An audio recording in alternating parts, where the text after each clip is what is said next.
Hello friends, आप सभी का स्वागत है गामा चैनल पर। आज मैं आपको पिछले पूरे हफ्ते के इंपॉर्टेंट एंड सेलेक्टेड क्वेश्चंस बताने जा रही हूं। उनके आंसर्स एंड एक्सप्लेनेशंस देखने के लिए वीडियो एंड तक ज़रूर देखें। वीडियो के नोट्स बनाने की आपको कोई ज़रूरत नहीं है, आप इजीली इसे हमारे टेलीग्राम चैनल से डाउनलोड कर सकते हैं। सभी लिंक्स हमारे डिस्क्रिप्शन बॉक्स में दिए गए हैं। So let's start. First question of the week, इनमें से किस भारतीय रेलवे स्टेशन को यूनेस्को द्वारा Asia Pacific cultural heritage award मिला है for the year 2023? The answer is B. Baikula Station. Baikula Railway Station is in Mumbai. ये India का one of the oldest railway station है. It is still in use and it is almost 170 years old. UNESCO ने ये award present किया है railway minister Ashwini Vaishnaw को। UNESCO stands for United Nation Education Scientific and Cultural Organisation. ये एक United Nations की body है जिसका काम है पूरे विश्व में पीस और सिक्योरिटी को प्रमोट करना through international cooperation, education, arts, science and culture. इसके हेडक्वार्टर्स है पेरिस, फ्रांस में। बाइकुलर रेलवे स्टेशन का जो रिस्टोरेशन वर्क है, it was done by an NGO called I love Mumbai. This belongs to a BJP politician.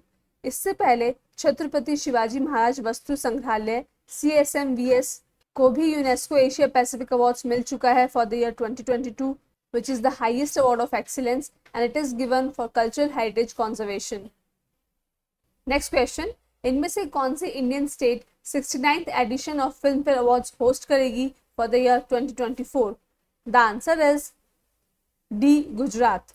ये awards host करने के लिए Gujarat state government tourism cooperation and world wide media के बीच एक MOU साइन हुआ है। इस इवेंट को होस्ट करने के पीछे गुजरात का पर्पस है अपने आप को एक फिल्म डेस्टिनेशन और टूरिज्म डेस्टिनेशन के रूप में प्रमोट करना। This will bring in investment in the film industry in Gujarat. Gujarat की कैपिटल है गांधीनगर और वहाँ के मुख्यमंत्री है Shri Bhupendra Patel. Next question, 14th Indian film festival of Melbourne में इनमें से किसे rising global superstar of Indian cinema award से सम्मानित किया गया था? The answer is D, Kartik Aaryan. Kartik Aaryan is a Bollywood actor. The award is presented by Governor of Victoria in Australia. ये अवार्ड कार्तिक को मिला है for his remarkable achievement and significant impact on the world of Indian cinema. Melbourne में celebrate किया जाने वाला ये film festival celebrate करता है इंडियन सिनेमा की डाइवर्सिटी और रिचनेस को।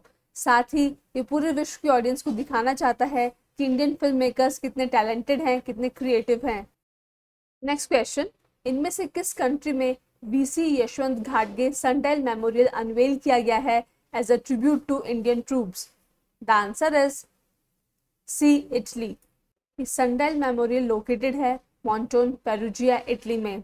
वर्ल्ड वॉर 2 के दौरान जो भारतीय सैनिक इटालियन कैंपेन की तरफ से युद्ध कर रहे थे, उनकी शहादत, उनके बलिदान को प्रणाम करने के लिए, उन्हें ट्रिब्यूट देने के लिए ये सनडाइल मेमोरियल बनाया गया है।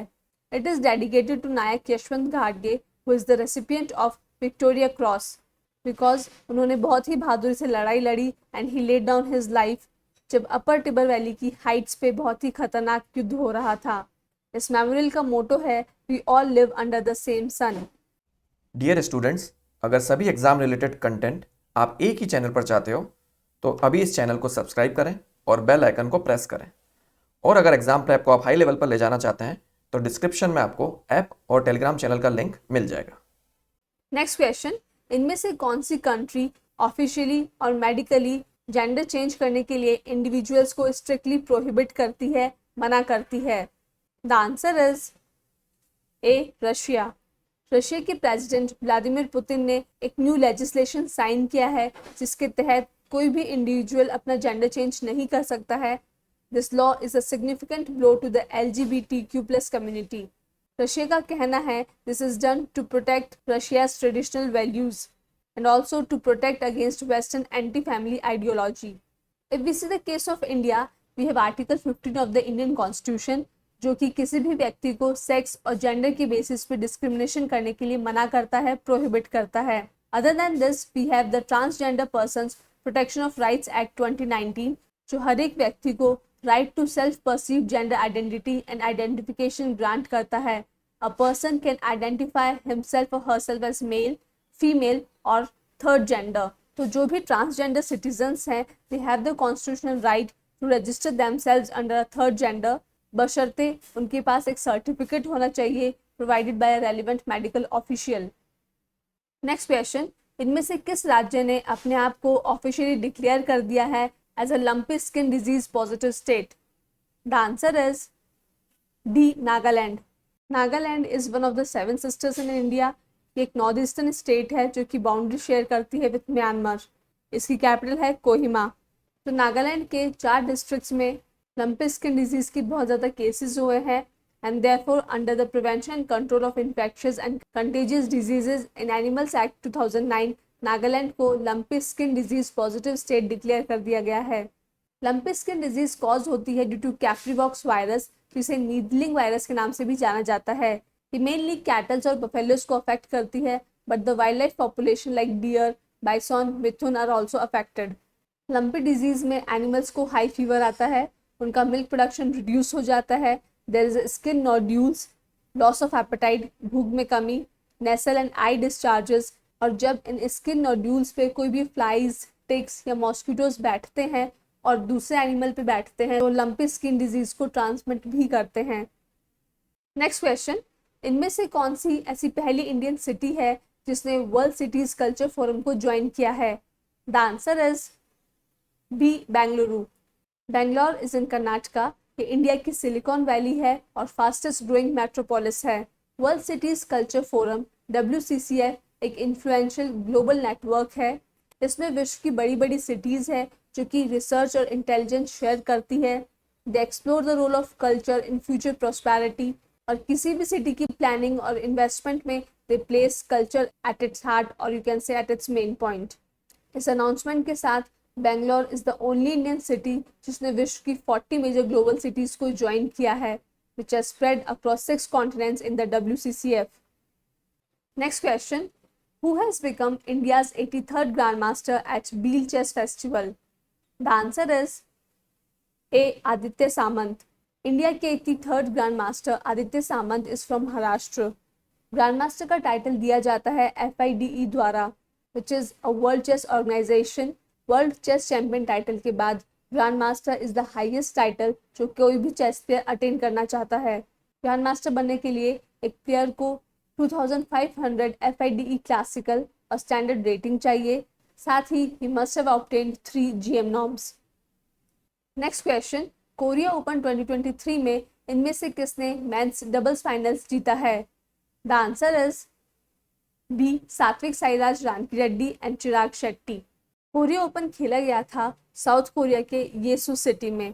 Indian duo Chirag and Satwik are rank 3rd in the world, और उन्होंने ये टूर्नामेंट जीता है इंडोनेशिया के टॉप रैंक प्लेयर को हरा करके। इन दोनों की ही ये 4th चैंपियनशिप है। इससे पहले they have one Commonwealth games gold, Thomas cup gold and bronze medal. Korea open जीतने के साथ ही चिराग और सात्विक के पेयर ने BWF world tour super 500 event भी जीत लिया है। नेक्स्ट क्वेश्चन, इनमें से कौन सी कंट्री ने ISSF junior shooting world championship 2023 में सबसे ज़्यादा मेडल्स जीते हैं? The answer is B, China. ये जूनियर चैंपियनशिप खेली गई थी चैंगवॉन, साउथ कोरिया में। इंडिया को यहाँ पे 2nd हाईएस्ट मेडल्स मिले हैं after China. India received 17 medals which include 6 gold, 6 silver and 5 bronze. इस चैंपियनशिप में 90 इंडियन शूटर्स ने पार्टिसिपेट किया था for events like pistol, rifle, shotgun competition in the under 21 age category. Next question, इनमें से किस तारीख को income tax department income tax day और आयकर दिवस ऑब्जर्व करता है? द आंसर इज ए, 24 जुलाई। 24 जुलाई 1860 को इंडिया में सर जेम्स विल्सन ने इनकम टैक्स सिस्टम इंट्रोड्यूस किया था। उनका कहना है इंडिया की फर्स्ट वॉर ऑफ इंडिपेंडेंस, जिसे हम सिपाही म्यूटनी, इंडियन रिबेलियन के नाम से जाना जाता है, 1857 में उस वॉर की वजह से जो ब्रिटिश गवर्नमेंट को लॉसेस हुए थे, उसी के कंपनसेशन के रूप में उन्होंने इंडिया में इनकम टैक्स सिस्टम इंट्रोड्यूस किया। और उसी दिन की याद में आज भी इंडिया हर साल इस दिन इनकम टैक्स डे और यू कैन से आयकर दिवस ऑब्जर्व करता है। CBDT, that is central board of direct taxes, एक स्टैट्यूटरी अथॉरिटी है विच functions under the central board of revenue act 1963। Direct taxes के कलेक्शन या लागू से रिलेटेड कोई भी मैटर CBDT डील करता है। नेक्स्ट क्वेश्चन, इनमें से किस तारीख को कारगिल विजय दिवस ऑब्जर्व किया जाता है? द आंसर इज डी, 26 जुलाई। इस दिन भारतीय सैनिकों ने पाकिस्तानी सैनिकों के ऊपर अपनी जीत हासिल की थी। यहाँ पे Kargil is the name of the location and Vijay is the name of the operation. LOC is the line of control और you can say border line between India and Pakistan. इसके इंडियन साइड पे इंडियन सोल्जर्स होते हैं और Pakistan side पे Pakistan soldiers होते हैं। जब एक्सट्रीम विंटर सीजन होता है तब दोनों ही ट्रूप्स को LOC के हिल टॉप से नीचे उतरना होता है, बट जो पाकिस्तान आर्मी है वो कंटिन्यूसली अपने सोल्जर्स और पैरामिलिट्री फोर्सेस को LOC के अक्रॉस भेज रही थी एंड दे सेड कि दे आर मुजाहिदीन्स नॉट पाकिस्तानी सोल्जर्स। ये सोल्जर्स इंडियन बॉर्डर को क्रॉस करके इंडिया में एंटर कर रहे थे और उनका पर्पस था कश्मीर और लद्दाख के बीच में जो लिंक है उसे ब्रेक करना and also to force the Indian army कि वो सियाचिन ग्लेशियर से अपने आप को विड्रॉ कर ले। और ऐसा करके वो सोच रहे थे कि कश्मीर एक इंटरनेशनल मुद्दा बन जाए। तो पाकिस्तान के ऑपरेशन बदर को फेल करने के लिए इंडियन आर्मी लॉन्च्ड ऑपरेशन विजय और ये ऑपरेशन विजय सक्सेसफुल हुआ 26 जुलाई 1999 में। नॉर्दर्न कारगिल डिस्ट्रिक्ट के माउंटेन टॉप्स पे जितनी भी पाकिस्तानी सेना थी towards the Indian side of LOC, उन सभी को इंडियन सोल्जर्स ने वापस पाकिस्तान भेज दिया और LOC पे अपनी पुरानी जगह कायम की। इंडियन आर्मी के ऑपरेशन विजय में इंडियन एयरफोर्स ने भी हेल्प की and there operation is known as operation Safed Sagar. Next question, इनमें से किस तारीख को वर्ल्ड IVF डे, जिसे वर्ल्ड एम्ब्रोलॉजिस्ट डे के नाम से भी जाना जाता है, ऑब्जर्व करते हैं? The answer is D, 25 July. IVF, which stands for in vitro fertilization, is a scientific process जिसके तहत फीमेल की ओवम को मेल के स्पर्म से मेट कराया जाता है और एक एम्ब्रियो क्रिएट किया जाता है outside the वूम under scientific observation. This technology और प्रोसेस इज अ बून, ये एक तरह का वरदान है for the people world wide जो कि अपनी फैमिली को बढ़ाने के लिए अपने इनफर्टिलिटी की प्रॉब्लम से जूझ रहे थे। 25 जुलाई 1978 इज द डेट जब पूरे विश्व में पहली बार IVF टेक्निक द्वारा एक बेबी बॉर्न हुआ था and her name was Louise Joy Brown. ये दिन IVF के उन्हीं पायनियर्स को ऑनर और एक्नॉलेज करता है। Their names are Adam Burnley, Patrick Steptoe and Bob Edwards. Next question, इनमें से किस तारीख को इंटरनेशनल टाइगर डे ऑब्जर्व किया जाता है? The answer is C, 29 July. Tigers, world की largest big cats which are now endangered, जिनकी जनसंख्या प्रतिदिन कम होती जा रही है, उनके कंजर्वेशन के लिए इस डे को ऑब्जर्व किया जाता है so as to raise awareness regarding protection of natural habitat of tigers, safeguarding them and also जो लोग टाइगर्स को किल कर रहे हैं, पोचिंग कर रहे हैं, इलीगल ट्रेड कर रहे हैं, उनके अगेंस्ट स्ट्रॉन्ग एक्शन लिया जा सके। इस दिन की स्थापना हुई थी 2010 में जब 13 रेंज कंट्रीज ने TX2 क्रिएट किया। TX2 एक ग्लोबल गोल है जिसके तहत वाइल्ड टाइगर्स की पॉपुलेशन को डबल करना है by the year 2022। This was done at Saint Petersburg tiger summit in Russia.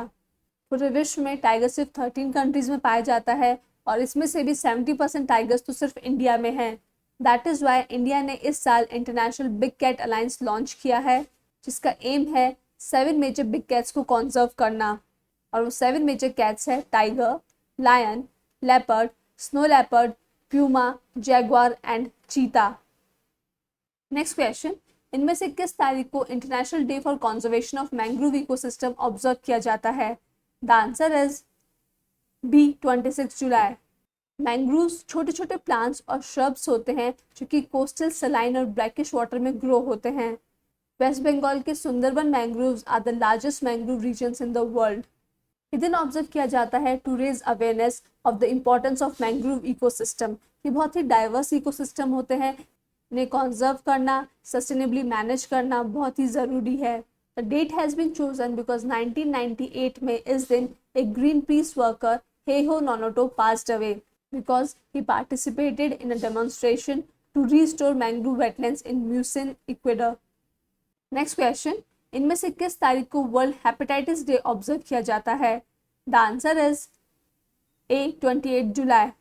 The day is observe to raise awareness of viral hepatitis जो कि लिवर में इन्फ्लेशन कॉज करता है and it can lead to severe disease and liver cancer. Hepatitis के main causes है heavy alcohol use, toxins, some medications and certain medical conditions.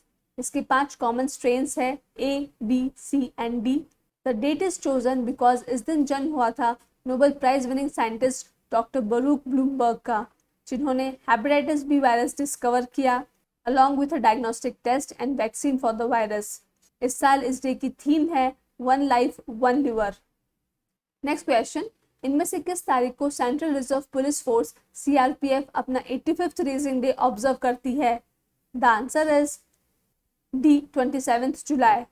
CRPF India की largest central armed police force है। It operates under MHA, that is ministry of home affairs.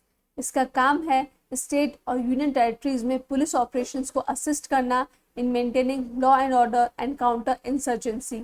CRPF ने India की unity, integrity और sovereignty को बरकरार करने के लिए काफ़ी इमेंस कंट्रीब्यूशन दिया है। उसी को सेलिब्रेट करने के लिए द डे इज ऑब्जर्व्ड। इस दिन CRPF अपने सभी मार्टिर्स और शहीदों को प्रणाम करती है, ट्रिब्यूट पे करती है और इंडिया को प्रोटेक्ट करने के अपने कमिटमेंट को रीअफर्म करती है। तो दोस्तों, अगर आप चाहते हो कि ऐसा ही क्वालिटी कंटेंट आपको मिलता रहे जो हेल्प करे आपको आपकी एग्ज़ाम प्रेप में, तो सर्कल में जो गामा का लोगो दिख रहा है उसको क्लिक करें और चैनल को सब्सक्राइब करें। Thank you.